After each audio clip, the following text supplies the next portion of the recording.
This is our first video. आज हम Israel और फिलिस्तीन के बीच हो रहे युद्धों के बारे में चर्चा करेंगे। युद्ध के बारे में चर्चा करेंगे, ठीक है। जैसा कि आपने सुना होगा या फिर देखा होगा कि हमास ने इजराइल पे अटैक किया है। तो आइए हम हमास के बारे में थोड़ी जानकारी कलेक्ट करते हैं। हमास एक मिलिटेंट ऑर्गेनाइजेशन है जिसकी शुरुआत 1987 में, सुन्नी मिलिटेंट ऑर्गेनाइजेशन है जिसकी शुरुआत 1987 में हुई थी। अगर हम इसके सोर्स की बात करें तो इसके हमास के सोर्स में ईरान जो देश है मिडिल ईस्ट का, वो देश ईरान जो देश है मिडिल ईस्ट का, वह इसे फंड, ट्रेनिंग और वेपन्स की सप्लाई करता है, ठीक है। और ये जो इस युद्ध की शुरुआत है यह हमास के द्वारा किया गया है। आइए हम इस पे रीजन पे जान देते हैं कि आखिर हमास ने ऐसा क्यों किया, ठीक है। तो पहला अगर इसका हिस्टोरिकल मुख्य कारण पे हम देखेंगे तो यरूशलेम का जो धार्मिक महत्व है, जिसपे तीन धर्म के एक वर्शिप प्लेस है, उस पे वो लोग तीन धर्म अपना अपना क्लेम करते हैं। जैसे यहूदी हैं, यहूदी धर्म के लोग, ईसाई धर्म के लोग और इस्लाम धर्म के मानने वाले लोग, ये तीनों धर्म के लोग अपने अपने धार्मिक महत्व के अकॉर्डिंग इस पे क्लेम किया जाता है। इसका अगला रीजन है कि जो एक नया अभी आप देखे होंगे कि अब्राहम अकॉर्ड हुआ था, इसमें इजराइल, मोरक्को और यूएई और भी देश थे मिडिल ईस्ट के, जिससे अब्राहम अकॉर्ड साइन किया गया था, जिससे इनकी शांति के लिए और फिर इजराइल को मान्यता देने से संबंधित था। और ये अमेरिका के सहयोग से किया गया था, ट्रंप प्रशासन में हुआ था, ठीक है। अगर हम तीसरे एक रीजन की बात करें तो अभी हाल फिलहाल में सऊदी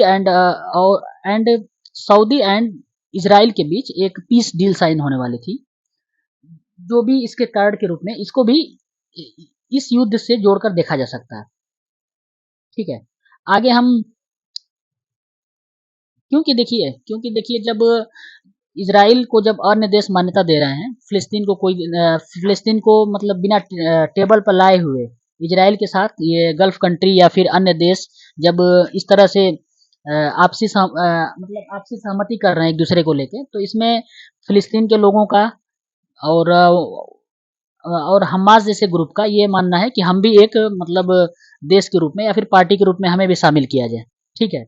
इस तरह से और इसमें अगला कार्ड के रूप में हम इसे देखेंगे कि 50 साल युद्ध को हो रहे थे, जो 1973 में युद्ध हुआ था उसके 50 साल हो गए हैं।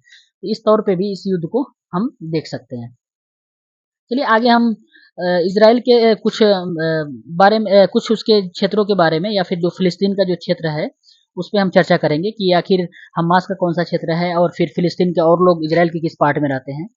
तो जो हमास का जो क्षेत्र है उसमें गाजा पट्टी नाम से आपने सुना होगा, जो इजराइल के वेस्ट में है। तो हम गाजा पट्टी को देखेंगे जो इजराइल के वेस्ट में है। इसमें हमास का इसका इंटरनल जो भी एडमिनिस्ट्रेशन से रिलेटेड कंट्रोल होते हैं वो हमास का है, लेकिन अगर इसके जो ओशियन से संबंधित जो क्षेत्र हैं उसका इजराइल का कंट्रोल है। और जो इसके एयर स्पेस से रिलेटेड जो भी फैसले होते हैं या फिर कौन सा किस देश से जहाज आएगा या फिर क्या व्यापार होगा उससे संबंधित इजराइल फैसला रहता है। दूसरा एक क्षेत्र है वेस्ट बैंक का, जिसपे जो है ना इजराइल की ही एक गवर्नमेंट है, फतह गवर्नमेंट सत्ता में है।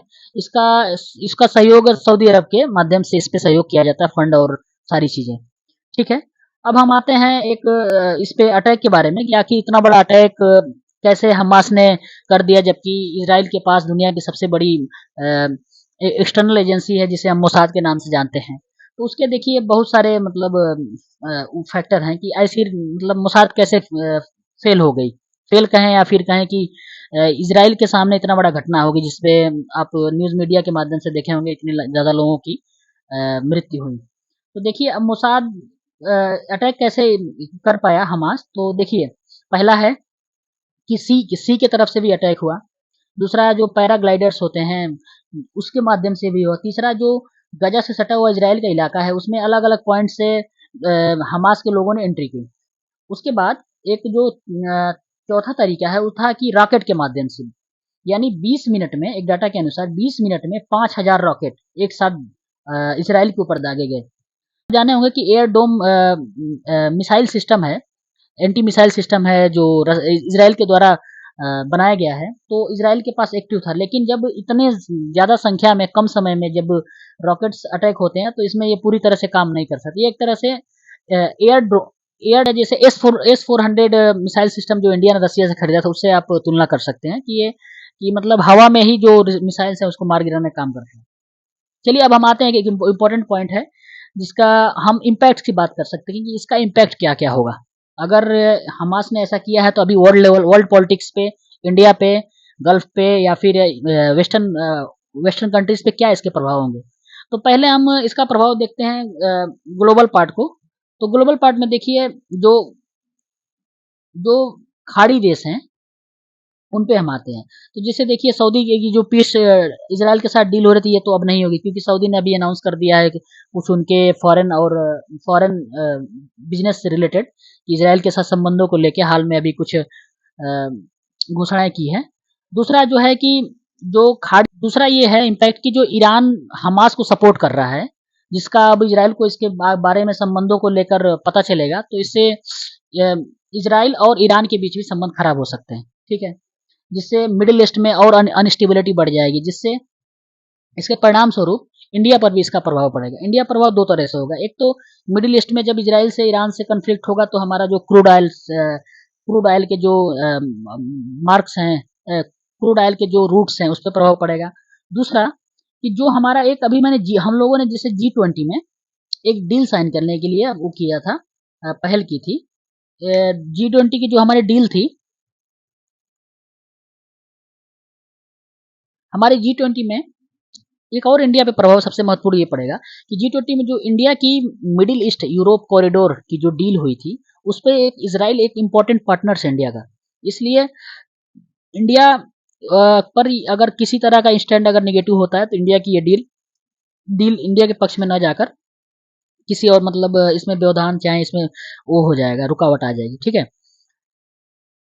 दो चीज़। तीसरा आप बता ही दिया। तीसरा एक वेस्टर्न कंट्रीज के रिलेटेड है और रसिया और यूक्रेन को देखते हुए हम देखेंगे कि जो यूक्रेन और रशिया के में जो वार चल रहा है उसमें जो एड सबसे ज़्यादा दे रहे थे उसमें western country US, Britain, Germany, France ये सारे देश यूक्रेन को दे रहे थे। लेकिन अब ये जो एड है ये उनके तरफ से अब इज़राइल को मिलेगा हथियार के माध्यम से या पैसे के माध्यम से, जिससे जो पुतिन ने भी कहा था कि ये जो ऐड से ये यूक्रेन हमसे लड़ रहा है, अगर ये ऐड बंद हो जाएगी तो सॉरी तो हम यूक्रेन ज़्यादा दिन तक हमारे सामने टिक नहीं पाएगा। तो ये भी एक इम्पैक्ट पड़ेगा, ठीक है?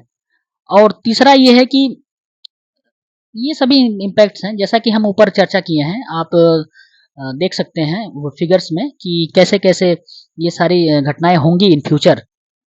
तो इन्हीं सब बातों पे हम अपने सब्जेक्ट को कंक्लूड करेंगे कि देखिए वर्ल्ड वर्ल्ड पॉलिटिक्स में कुछ भी अब इंडिया के व्यू क्या है, अभी स्टैंड इंडिया का अभी पूरी तरह से क्लियर नहीं है, लेकिन जो फॉरेन पॉलिसी आप जानते होंगे दो चीज़ों पे चलती है। एक चलती है फॉरेन पॉलिसी इंटरेस्ट से, अपने फॉरेन इंटरेस्ट कैसे हैं। दूसरा चलती है कि आप सॉफ्ट पॉलिसी के रूप में कि उस कंट्री में लोग फॉलोअर किसके हैं। तो अभी इंडिया का स्टैंड अभी पूरी तरह से मुझे नहीं लगता कि अभी क्लियर है। बाकी आप देखेंगे आगे जो भी अब इंडिया का स्टैंड आएगा।